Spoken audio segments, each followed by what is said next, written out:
ହେଉଛି ଅତି ଶ୍ରଦ୍ଧାର ସହିତ ଘର ଦ୍ୱାର ଛାଡ଼ି ବୃନ୍ଦାବନରେ ସାଧୁ ବନିଲେ। ସାଧୁ ବନିଲା ପରେ ଗୁରୁଙ୍କ ନିର୍ଦ୍ଦେଶ ହେଲା, ତମେ ସବୁଦିନେ ଏଇ ନିଧିବନରେ ଝାଡ଼ୁ ମାରିବ।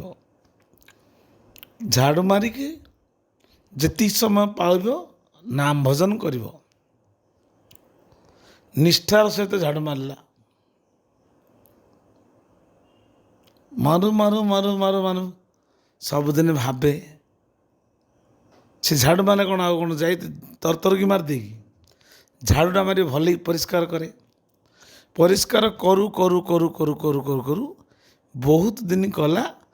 ମଝି ମଝିରେ ଭାବିଲା କେଉଁଟା ଯଦି କଙ୍କଣ ପଥର ବଡ଼ ଆକାରରେ ପଡ଼ିଯାଇଛି ତାକୁ ଭଲକି ଦେଖିବ, କାରଣ ଏଇ ରାସ୍ତାରେ ମୋ ପ୍ରଭୁ ଶ୍ୟାମ ସୁନ୍ଦର, ମୋ ଠାକୁର, ମୋ ରାଧାରାଣୀ ମା ଚାଲି ଯାଉଥିବେ, କାରଣ ତାଙ୍କ ଲୀଳାଭୂମି। ଏଇ ଭାବରେ ଅଳିଆ ଆବର୍ଜନାକୁ ପରିଷ୍କାର କରେ, ଶ୍ରଦ୍ଧାର ସହିତ କରେ, ପରିଶ୍ରମ ଭାବି କରେ ନା, ଖୁସି ମନରେ କରେ। ଅଳିଆକୁ ହାତରେ ବି ହଟାଇ ଦିଏ। କାଦୁଅ ମାଟି ଯଦି ଥିବ ତାକୁ ମଧ୍ୟ ବାହାର କରିଦିଏ, କାରଣ ମୋ ପ୍ରଭୁଙ୍କ ପାଦ ତଳେ କାଳେ ଲାଗିଯିବ କି କାଦ, ତାଙ୍କର ଯଦି ବସ୍ତ୍ରଟା ଅପବିତ୍ର ହେଇଯିବ ଆଉ ମୁଁ ଏଠି ରହିବାର ଲାଭ କ'ଣ ହେଲା? ମୋର ସେବା କରିବାର ଫଳ କ'ଣ ପାଇବି? ତେଣୁକରି ବହୁତ ଧ୍ୟାନର ସହିତ ଝାଡ଼ୁ ମାରେ। ଯେତେବେଳେ ଝାଡ଼ୁ ସରିଯାଏ, ଝାଡ଼ୁକୁ ପ୍ରଣାମ କରିକି ସୋହିନୀ ସେବା କୁହାଯାଏ ତାକୁ। ସେ ଝାଡ଼ୁଟାକୁ ସମାଧି ଦିଏ, ରାଧାରାଣୀଙ୍କ ପାଦ ପଦ୍ମରେ ଆଣିକି ଫୁଲମାଳଟି ଦେଇଦିଏ। କହିଲେ ଯା, ତୋର ଶେଷ ହେଲା, ପୁଣି ଗୋଟେ ନୂତନ ଝାଡ଼ୁ ତିଆରି କରେ। କିନ୍ତୁ ମନ ଭିତରେ କେବେ ବି ମୁଁ ଦର୍ଶନ କରିବି କି ମୋତେ ଏଇଟା ମିଳିଲାନି, ଏଇଟା ମିଳିବ, ଏଇ କାମନା ତାଙ୍କର ନଥାଏ। ଦିନ ଗଲା, ରାତି ଗଲା, ବର୍ଷ ଗଲା, ମାସ ଗଲା, ଏମିତି କିଛି ବର୍ଷ ବିତିଗଲା ପରେ ରାଧାରାଣୀ ଦେଖିଲେ ଯେ ପିଲାଟା ସବୁଦିନ ଝାଡ଼ୁ ମାରୁଛି। ଦିନେ କ'ଣ କଲେ, ସେଇ ରାସ୍ତାରେ ଯାଉ ଯାଉ ଯେତେବେଳେ ରାସକୁ ଯାଇଛନ୍ତି, ମା ଗୋଟିଏ ପାଉଁଛି ଜାଣି ଶୁଣିକି ଛାଡ଼ିଦେଲେ। ଯେତେବେଳେ ଛାଡ଼ିଦେଲେ, ସିଏ ସକାଳ ରାତି 3ଟାରୁ ଆସି ଝାଡ଼ୁ ମାରିଲା। ଝାଡ଼ୁ ମାରିବା ଭିତରେ ହଠାତ୍ ତାକୁ ଦେଖାଗଲା ଯେ ଚନ୍ଦ୍ରମାର ଆଲୋକରେ ଜକଜକ କ'ଣ ଦେଖାଯାଉଛି। ଆଜିକାଲି ଭଳି ତ ସେତେବେଳେ ଲାଇଟ୍ ନଥିଲା, ଅନ୍ଧାର। କଥାଟା ବୁଝୁଛ? ଯେତେବେଳେ ଦେଖିଲେ ଯେ ଏଇଟା କ'ଣ ଏଠି ସୁନ୍ଦର, ତାକୁ ତାର ବେଜ୍ ମାନେ ଗୋଟେ ଯେଉଁ ଝୁଲାମୁଣି ଭିତରେ ରଖିଦେଲେ। ପୁଣି ଝାଡ଼ୁ ମାରିକିରି ସକାଳେ ଯେତେବେଳେ ସୂର୍ଯ୍ୟ ଆଲୋକ ହେଲା, ଦେଖିଲେ କ'ଣଟା, ଦେଖିଲା ବେଳକୁ ଏତେ ସୁନ୍ଦର ପାଉଁଛି କାହାର? ହେଲେ ରାଧାରାଣୀଙ୍କ ଚାରିପଟେ ସଖୀମାନେ ସବୁ ସେବା କରୁଛନ୍ତି। ଲଳିତା, ବିଶାଖା, ଇନ୍ଦୁରେଖା, ଯେତେ ସବୁ ଅଷ୍ଟସଖୀ, ଲଳିତା ହେଉଛନ୍ତି ମୁଖ୍ୟ। ଆଉ ସବୁଦିନ ରାଧାରାଣୀଙ୍କୁ ଶୃଙ୍ଗାର କରନ୍ତି। ଶୃଙ୍ଗାର କରୁ କରୁ ତାଙ୍କୁ ମସ୍ତକରେ, ଆଖିରେ ଏବଂ ନେତ୍ର, ଏଇ ଯେଉଁ ଓଠରେ, ବିଭିନ୍ନ ପ୍ରକାର କାନରେ, ଯେଉଁଠି ଯେଉଁଠି ଯାହା ଲାଗିବା କଥା, ଗଳାରେ, ହାତରେ, କେଉଁ ଶାଢ଼ୀ ପିନ୍ଧିବେ, କଟିରେ, ସବୁ ପ୍ରକାର ଅଳଙ୍କାର ସଜାନ୍ତି। ଗଣି ଗଣି ରଖନ୍ତି, ଗଣି ଗଣି ସଜାନ୍ତି। ଏ ସଜେଇବା ଭିତରେ ସବୁ ସଜ ବାହାରିଲା। ଦେଖିଲା ବେଳୁ ଲଳିତା, ବିଶାଖା କଥାଛନ୍ତି, ଆମେ ତ ମସ୍ତକ ଆଡ଼ୁ ଗଣି ଗଣି ଆଣିଲୁ, ଲେଖା ରଖିଲୁ, ଆଜି କ'ଣ କ'ଣ ପିନ୍ଧି କଢ଼ା ହେଲା। କଙ୍କଣ, ମଥାମଣି, ଗଳାର ହାର, ମୋତିମାଳି, ସୁନ୍ଦର ଚୁଡ଼ି, ବସ୍ତ୍ର, କଟି କିଙ୍କିଣୀ, ପାଦ ଆଡ଼କୁ ଅନେଇ ଦେଲେ। ଦେଖିଲା ବେଳକୁ କହିଲେ ଡାହାଣ ପାଦଟା ଅଛି ବାମ ପାଦର ନୂପୁର କାହିଁ ରାଧାରାଣୀ ବୋଲି ସଖୀ ଲଳିତା ବିଶାଖା ପଚାରିଲେ। କହିଲେ ମୁଁ ଯାଇଥିଲି କେଉଁଠି ଖସି ପଡ଼ିଯିବ। ହଁ ତ ଖସି ପଡ଼ିଛି। ଯଦି ଖସି ପଡ଼ିଛି କିଏ ସିଏ ଲୋକଟି ନେଇଛି? କିଏ? ମାନେ ଭାବୁଛନ୍ତି, ମା କହୁନାହାନ୍ତି କିଏ ଗୋଟେ ନେଇଯାଇଥିବ। ନା, କିଏ ନେଇଯାଇଥିବ? ମା କହିଲେ ଯିଏ ସେବା କରୁଛି ନିଧିବନରେ, ଝାଡ଼ୁ ଫାଡ଼ୁ ମାରୁଛି, ତମେ ଯାଇ ପଚାର। ସିଏ କ'ଣ କଲେ, ଲଳିତା ବିଶାଖା ସଦ୍ମ ବିଷୟରେ ବୁଢ଼ୀ ରୂପରେ ଯାଇ ପଚାରିଲେ। କହିଲେ ବାବାଜୀ ଆଉ ତମେ ପ୍ରାତଃ ସମୟରେ ବ୍ରାହ୍ମ ମୁହୂର୍ତ୍ତରୁ ନିଧିବନ ରାଜରେ ଝାଡ଼ୁ ମାରୁଥିଲ? ନା, ହଁ ମାତାଜୀ ଝାଡ଼ୁ ମାରୁଥିଲି। ଆଉ ଜଣେ ଆମର ଜଣେ ବୋଉଟେ ଥିଲା, ତାର ପାଦର ନୂପୁରଟା ପଡ଼ିଯାଇଛି। ସେ ବୋଉର ପାଦ ନୂପୁରକୁ ତମେ ଦେଖିଛ? ନା କେଉଁ ବୋଉ? ମୁଁ ତ ଜାଣିନି। ନା କେଉଁ ବୋଉ? ମୁଁ ତ ଜାଣିନି। ସବୁ ଜାଣିଛନ୍ତି। କହିଲେ ବୋଉ କହିଲେ, ପୁଅ କହିଲେ ଶ୍ୟାମସୁନ୍ଦର, ଲାଲା କହିଲେ ଶ୍ୟାମସୁନ୍ଦର, ଲାଲି କହିଲେ ରାଧାରାଣୀ। ଆମେ ତାକୁ ବୋଉ କହୁ ଓଡ଼ିଆରେ, ଲାଲି ଝିଅ କନ୍ୟା, ହିନ୍ଦୀରେ ଲାଲା କହନ୍ତି ଆଉ ପୁଅକୁ, ଆଉ ଲାଲି କହନ୍ତି ଝିଅକୁ। ଆମର ଲାଲିର ନୂପୁର ପଡ଼ିଯାଇଛି, ତମେ ଦେଖିଛ କି? ଇଏ କହିଲେ ହଁ ଦେଖିଛି, କିନ୍ତୁ ଯାହାର ନୂପୁର ସିଏ ଆସି ନବୁ, ମୁଁ ତମକୁ ଦେବି ନାହିଁ। କହିଲେ ତମେ ରଖିଛ? ନା, ହଁ ମୁଁ ପାହାନ୍ତିଆରୁ ପାଇଛି। ଏ କଥା ଯାଇକି ଲଳିତା ବିଶାଖା ରାଧାରାଣୀକି କହିଦେଲେ। କହିଲେ ଲାଲି, ଲାଡଲି ଲାଲି, ତମ ନୂପୁର ସିଏ ରଖିଛନ୍ତି, କିନ୍ତୁ ଆମକୁ ଦେଉନାହାନ୍ତି। କହୁଛନ୍ତି ଯାହାର ନୂପୁର ସିଏ ଆସି ନଉ। ଏହି ସମୟରେ ଶ୍ୟାମସୁନ୍ଦର ପହଞ୍ଚିଗଲେ।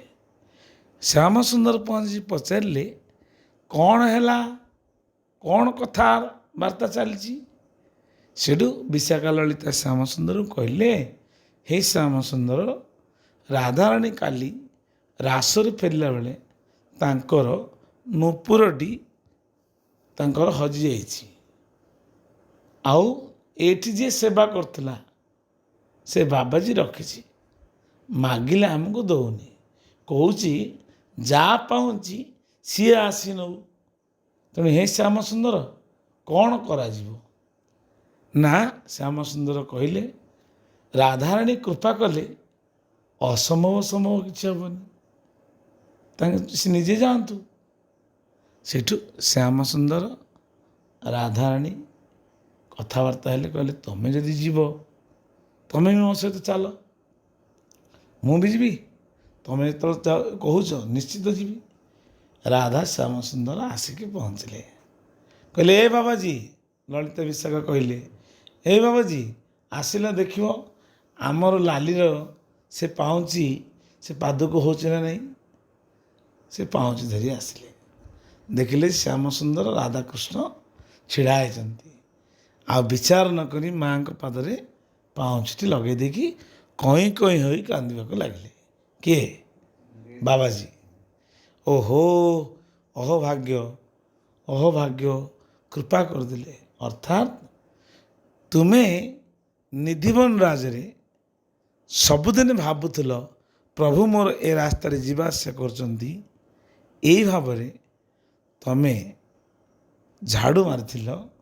ଝାଡ଼ୁ ମାରିବାର ଫଳ ଆଜି ତମର ଗୁରୁ କୃପାରୁ, ଗୁରୁଙ୍କ ନିର୍ଦ୍ଦେଶ ଥିଲା କିଛି କରେ ନ କରେ ଧାମରେ ଝାଡ଼ୁ ମାରିଲେ ମଧ୍ୟ ତୁ ବୈକୁଣ୍ଠ ପ୍ରାପ୍ତ ହେବୁ। ବୈକୁଣ୍ଠ କହିଲେ ସାକ୍ଷାତ ରାଧାକୃଷ୍ଣଙ୍କର ଚରଣ ତୁମେ ପ୍ରାପ୍ତ ହେଲ। ତେଣୁକରି ତୁମକୁ ଆଜିଠୁ ମୋର ଏଇ ନୂପୁର ଚିହ୍ନ ତମ ମସ୍ତକରେ ତିଳକ ଆକାରରେ ମୁଁ ଦେଉଛି, ତୁମେ ଆକୁ ସାଦରେ ସ୍ୱୀକାର କର। ରାଧାଙ୍କର ନୂପୁର ଚିହ୍ନ, ତାଙ୍କ ନାଁ ଥିଲା ସେ ବାବାଜୀଙ୍କର ଶ୍ୟାମାନନ୍ଦ ଦାସ ମହାରାଜ। ଚିହ୍ନ ଦେଇଦେଲେ। ତାଙ୍କ ଗୁରୁ ତାଙ୍କୁ ଯେଉଁ ତିଳକ ଦେଇଥିଲେ, ଯେତେବେଳେ ଦେଖିଲେ କହିଲେ ମୁଁ ତ ତତେ ତିଳକ ଦେଇଥିଲି, ସେ ତିଳକ କାହିଁକି ଲିଭେଇଲୁ, ଏ ତିଳକ କାହିଁକି କରିଛୁ? ନା ମୁଁ କ'ଣ କରିବି ଗୁରୁଦେବ, ଆପଣଙ୍କ କୃପାରୁ ଆପଣଙ୍କ ନିର୍ଦ୍ଦେଶରୁ ମୁଁ ନିଧିବନ ରାଜରେ ଏଇ ସେବା କରିବା ଯୋଗେ ରାଧାରାଣୀ ମୋତେ ଦେଇଛନ୍ତି। ହଁ, ତୁ ଭାରି ବଡ଼ ଭକ୍ତ ହେଇଗଲୁ, ତୋତେ ରାଧାରାଣୀ ଦର୍ଶନ ଦେଇଥିଲେ, ମୁଁ ତ ଆଜି ପର୍ଯ୍ୟନ୍ତ ଦେଖିପାରିନି। ତାଙ୍କ ମନରେ ସୂକ୍ଷ୍ମ ଅହଙ୍କାର ଆସିଗଲା। ଯେଉଁଟା ଗୁରୁ କରିପାରିନଥିଲେ ଶିଷ୍ୟ କରି ଦେଖାଇଦେଲେ। ନିଷ୍ଠା ଓ ସେବାର ବଳରେ ଯଦି ଦେଖାଇଦେଲେ, ରାଧାରାଣୀଙ୍କ କୃପା ହେଇଗଲା। ଶ୍ୟାମାନନ୍ଦଙ୍କୁ ରାଧାରାଣୀ ତାଙ୍କ ମସ୍ତକରେ ଗୋଟେ ସୁନ୍ଦର ତିଳକ କରିଦେଲେ। ଏ କହିଲା ନା, ଏ ତିଳକ ପୋଛା, ଏ ତିଳକ ଲିଭା। ଯେତେ ପ୍ରକାର ଚେଷ୍ଟା କଲେ ମଧ୍ୟ ଲିଭିଲା ନାହିଁ। ଗୁରୁ କ'ଣ କଲେ, ତାଙ୍କୁ ଜବରଦସ୍ତ କିଛି କାଚ ମାରିକି ତାର ଏଇଠୁ କାଟିଦେବା ପାଇଁ ଚେଷ୍ଟା କଲେ, ତଥାପି ଲିଭିଲା ନାହିଁ। ଯେତେ ଚେଷ୍ଟା କଲା ତାଙ୍କୁ କ'ଣ ହେବ, ରାଧାରାଣୀଙ୍କର ହାତ ବାଜିଛି, ଆଠ ବଡ଼ ଭଗବାନ। ଏ ସମୟରେ ରାଧାରାଣୀ ନିଜେ ତାଙ୍କ ସୁବଳ ସଖାକୁ କହିଲେ, ହେ ସୁବଳ, ତୁମେ ଯାଇକି ଆଙ୍କୁ କୁହ ସାକ୍ଷାତ ରାଧାରାଣୀ ଶ୍ୟାମାନନ୍ଦଙ୍କ ମୁଣ୍ଡରେ ସୁନ୍ଦର ନୂପୁର ଚିହ୍ନ ଦେଇଛନ୍ତି, ଏଇ ତିଳକ ଚିହ୍ନ ତାଙ୍କର ରହିବ। ନହେଲେ ସେ ବିଶ୍ୱାସ କରିପାରିବେନି। ସୁବଳ ଯେହେତୁ ଭଗବାନଙ୍କ ସଖା, ରାଧାରାଣୀଙ୍କ ନିର୍ଦ୍ଦେଶରେ ଆସିକି ତାଙ୍କ ଗୁରୁଙ୍କୁ କହିଲେ ଯେ ତମର ଶ୍ୟାମାନନ୍ଦ ଶିଷ୍ୟକୁ ତମେ ବିରକ୍ତ ହୁଅ ନା, ସାକ୍ଷାତ ରାଧାରାଣୀ ତାଙ୍କୁ ତିଳକ ପ୍ରଦାନ କରିଛନ୍ତି। ମୁଁ କୃଷ୍ଣ ଏବଂ ରାଧାରାଣୀଙ୍କର ଜଣେ ସେବକ, ମୁଁ ସୁବଳ କହୁଛି। କହିଦେଇକିରି ଅନ୍ତର୍ଧ୍ୟାନ ହେଇଗଲେ। ଭଗବାନଙ୍କ ସଖା ଯାହା, ଭଗବାନ ମଧ୍ୟ ସେୟା। ଯେମିତି ଠାକୁର ଅଭିରାମ ପରମହଂସ ଥିଲେ, ସିଏ ଆସିଲେ ତାଙ୍କ ସଖା ହିସାବରେ 5 ଜଣଙ୍କୁ ଆଣିଲେ। ବୈକୁଣ୍ଠ ବାବା, ପ୍ରଭାକର ବାବା, କଣ୍ଡରୀ ବାବା, ଭରତ ବାବା, ସୁବର୍ଣ୍ଣ ବାବା, ପୁରସ୍ତମ ବାବା, ଅର୍ଜୁନ ବାବା, ଯେତେ ଯେତେ ମହାତ୍ମା ମାନେ ସବୁ ଥିଲେ, କିଏ ସଖା ରୂପରେ, କିଏ ଦ୍ୱାଦଶ ଗୋପାଳ ରୂପରେ, କିଏ ସଖୀ ରୂପରେ ଠାକୁରଙ୍କ ପାଖରେ ଯେଭଳି ନିତ୍ୟ ଲୀଳାରେ ରହୁଥିଲେ, ଠିକ୍ ସେଇଭଳି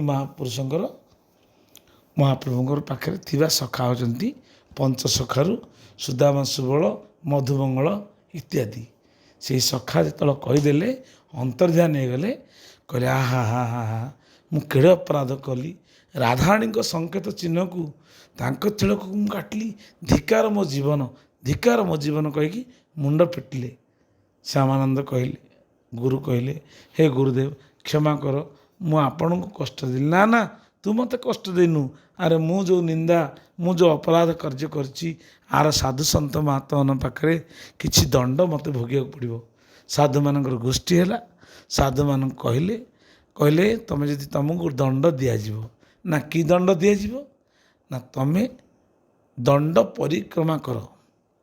ବର୍ଷାନାର ଚାରିପଟରେ, ଗିରି ଗୋବର୍ଦ୍ଧନ ଚାରିପଟରେ ଏବଂ ବୃନ୍ଦାବନର ଚାରିପଟରେ ଦଣ୍ଡବତ କରି ପ୍ରଣାମ କରି ପରିକ୍ରମା କର। ଆଉ ଶେଷରେ ସାଧୁ ମହାତ୍ମାମାନଙ୍କୁ ପଙ୍ଗତ କରାଅ ଭିକ୍ଷା କରିକି।